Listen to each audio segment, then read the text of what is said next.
భారత్ పాకిస్తాన్ల యుద్ధం బీభత్స రూపాన్ని దాల్చింది. సాయంత్రం వరకు కూడా మనము రావలపిండి ఈ ప్రాంతాల మీదకి వెళ్లాల్సి వచ్చినప్పుడు కానీ, ఉదయం వాళ్ళ మీద వచ్చినప్పుడు కానీ ఎవరు కూడా ఇంటర్నేషనల్ బోర్డర్ అనేది దాటలేదు. కానీ ఈరోజు రాత్రి పాకిస్తాన్ ఇంటర్నేషనల్ బోర్డర్ని దాటి తమ యుద్ధ విమానాలని F-16 J-17ని భారత్లోకి పంపించిందో, భారత్ యొక్క సరిహద్దులు దాటి ప్రవేశించినాయో అది యుద్ధం జరిగినట్టుగానే భావించాల్సి ఉంటుంది. కనుక యుద్ధం ప్రారంభమైంది. మరొక గంట గడిచింది. మొత్తం 3 గంటల సమయం అయింది. యుద్ధం ప్రారంభమయ్యి ఇది బీభత్స రూపాన్ని దాల్చింది. ఒకవైపు భారతదేశము పాకిస్తాన్ యొక్క అన్ని రకాలైనటువంటి మిసైళ్ళని, విమానాలని ఎదుర్కొంటూ సురక్షితంగా మన యొక్క ప్రాంతాలను కాపాడుతూ వస్తుంది. మొత్తము జమ్మూ కాశ్మీర్, రాజస్థాన్, పంజాబ్ ఈ ప్రాంతాలన్నీ కూడా పూర్తిగా రక్షణ వలయంలోకి వెళ్ళిపోయాయి. దేని మీద ఇంతవరకు ఎటువంటి దాడి కూడా అది పాకిస్తాన్ చేయలేకపోయింది.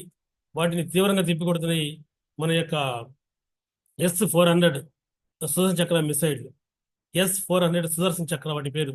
ఆ మిసైళ్లు మన భారత భూభాగాల్లో చొచ్చుకొచ్చేటువంటి మిసైళ్ళని ఆపగలవు, అదేవిధంగా యుద్ధ విమానాలని ఆపగలవు. ఇవి సక్సెస్ఫుల్గా తన యొక్క పాత్రని కొనసాగిస్తున్నాయి. ఇంతవరకు ఎటువంటి క్యాజువాలిటీస్ మనం వైపించలేవు. మరొక వైపున త్రివిధ దళాలు పూర్తిగా రంగంలోకి దిగాయి. పాకిస్తాన్లోని అణువణువుని శోధిస్తున్నాయి.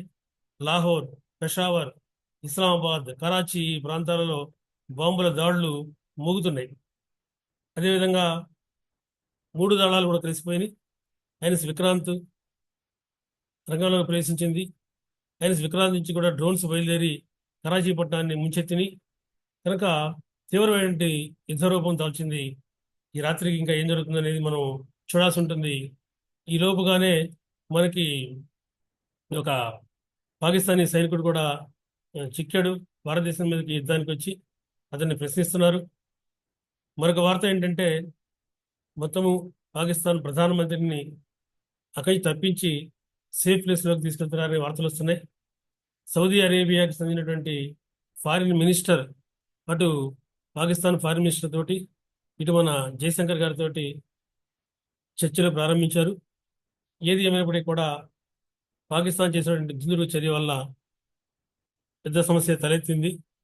చూద్దాం ఈ రాత్రికి ఏం జరుగుతుందో. రేపు ఉదయం కల్లా ఏ వార్తలు వింటామో ఎదురు చూడాల్సి ఉంది.